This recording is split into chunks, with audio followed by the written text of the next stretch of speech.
Thank you. Thanks very much. I love the fact that the end of the video introducing my speech was about self-doubt, so I'm feeling a lot of it right now. I want to thank the Sikh Foundation for having me. I know that I'm the only thing that stands between all of you and Bhangra, so I'll be brief. I'm incredibly honored to be here tonight to accept this honor, and it's particularly special for me. Some of you have met them, but my mother and father are here, seated at table 10.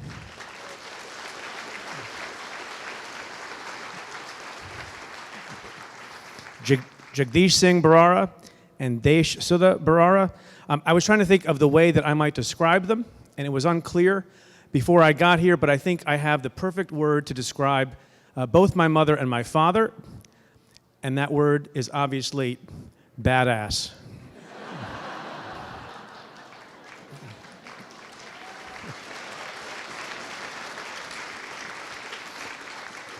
You know, I heard that name earlier. I didn't know you were allowed to say badass at a Sikh Foundation dinner. But since you can, I might as well apply them to my mother and father. It's very nice to receive an honor in another country. This wasn't in the video, but I am not so well received in a lot of places. I have been banned from Russia by Putin. That's a fact, based on a prosecution of an international arms trafficker named Victor Bout. I'm not so welcome in Switzerland. For a time, I was not welcome in the country of my birth, India. I have some problems with Jamaica, Honduras, and Colombia.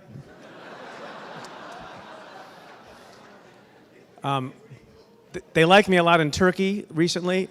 Some of you may know that. But it's very great to feel so welcome in Canada. It's really terrific.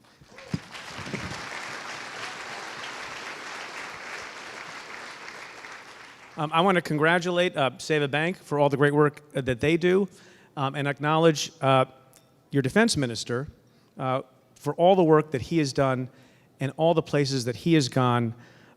He, like me, and I've been reading up on him lately, came from a humble background in India, and it's really awe-inspiring to see all the things he has done and how far he has come. And for my own part, I think from time to time how great a privilege it is to be in service in my country, in New York City, being the United States Attorney for the Southern District of New York, being essentially the chief federal law enforcement officer in the financial capital of the world. But I know that the only reason I am there, the only reason I was able to get there, is because of my upbringing, my parents, the two badasses over here, and also, I'm going to keep saying that word over and over again. Hello. I want to see your father and mother on stage, sir. Okay, I'll bring them up at the end. But also the opportunities that I got in the United States, which are the same as the opportunities that so many immigrants get in Canada.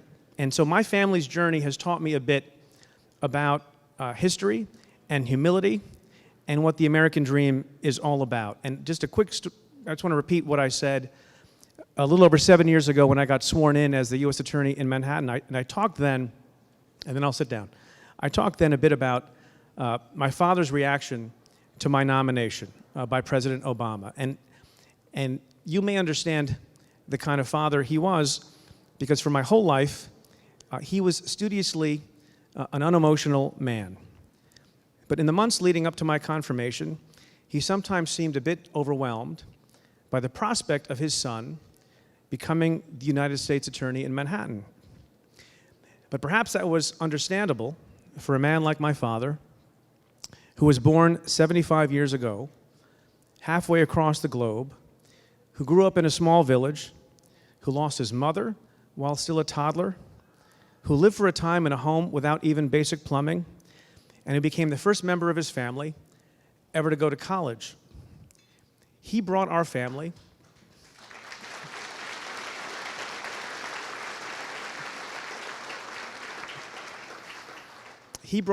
to this part of the world some 45 years ago with only a few dollars in his pocket and a hope in his heart that we would have a better life in this country and that his children might one day amount to something in America. And so when you are an Indian immigrant who becomes a naturalized citizen at age 12, who later becomes chief counsel to United States Senator, and who later still is nominated by the first African American president to become the first Asian American U.S. attorney in Manhattan, you begin to believe that anything is possible in our countries. And when you are then confirmed as U.S. attorney, even though your name is Preet Bharara, I don't get applause for that.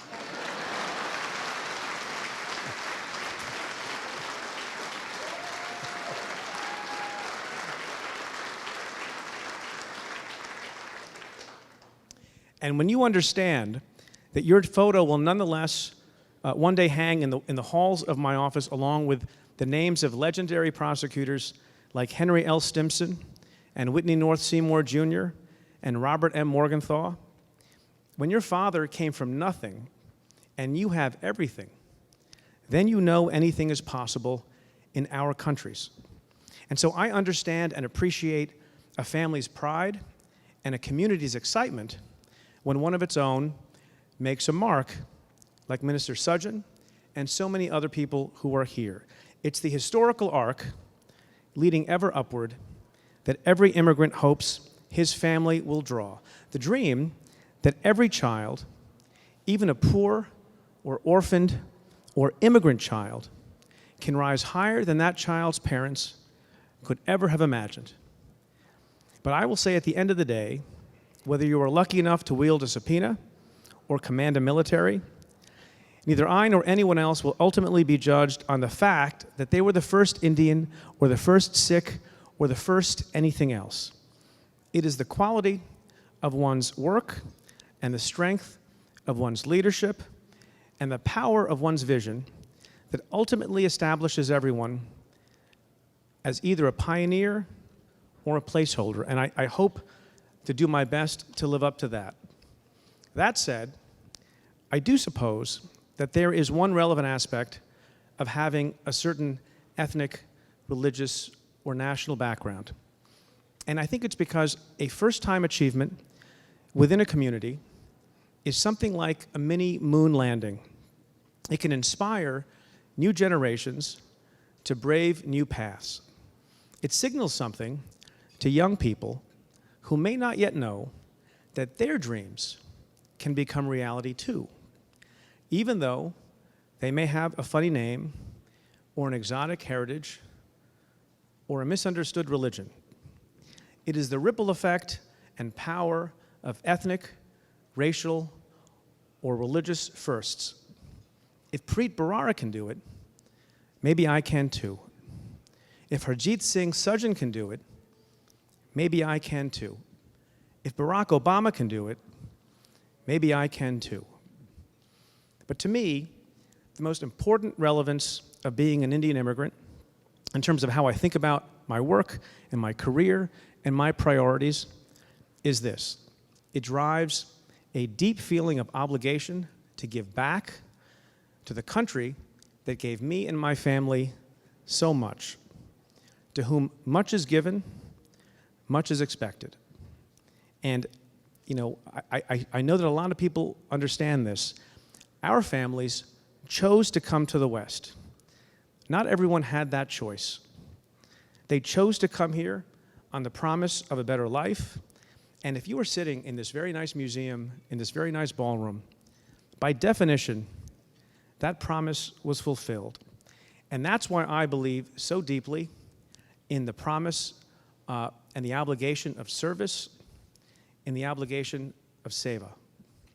So to close, in my office, every time I swear in a new prosecutor, we have a formal ceremony in the second floor library of my office in Manhattan. I give everyone a framed passage from one of my predecessors, Whitney North Seymour Jr., who was a U.S. attorney, I think, 45 years ago. And Mr. Seymour offers a word of advice aimed at the hearts of young idealists upon the commencement of their public service careers. And I think it applies whether you live in Canada, in America, in India, or anywhere else on earth. And what Seymour preaches is this, quote, one's basic credo should agree with Thomas Paine's. The world is my country, all mankind are my brethren, and to do good is my religion. And so whatever faith you otherwise profess, whether you are Sikh, Hindu, Muslim, Jewish, Christian, non-believing, or anything else, I do hope that you also maintain a faith in Thomas Paine's credo, and I pray that doing good becomes a part of your religion as well. Let me invite my parents up. Thank you very much.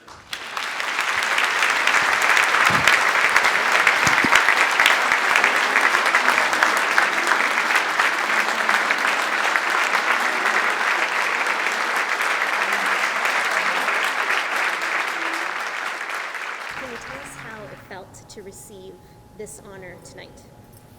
I mean, it felt great to receive the honor from the Sikh Foundation of Canada for a lot of reasons, among them to be in the community that's so vibrant and that's growing so much and that has so much to be proud of, and so much success that's happened in the community, and to be here with my parents.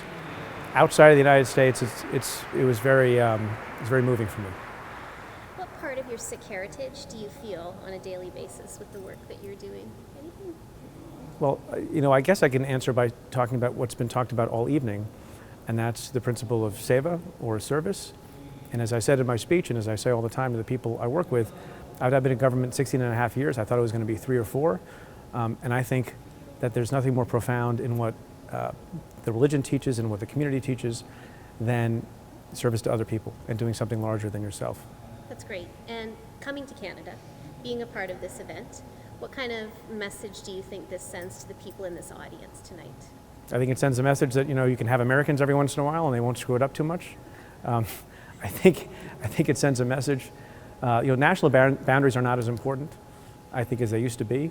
And anybody in a larger community of I think Indian immigrants, anywhere in North America or in Europe or anywhere else, I think it can be part of a community that works to make sure that other people's lives are better and that service is important. So I think that's what it says.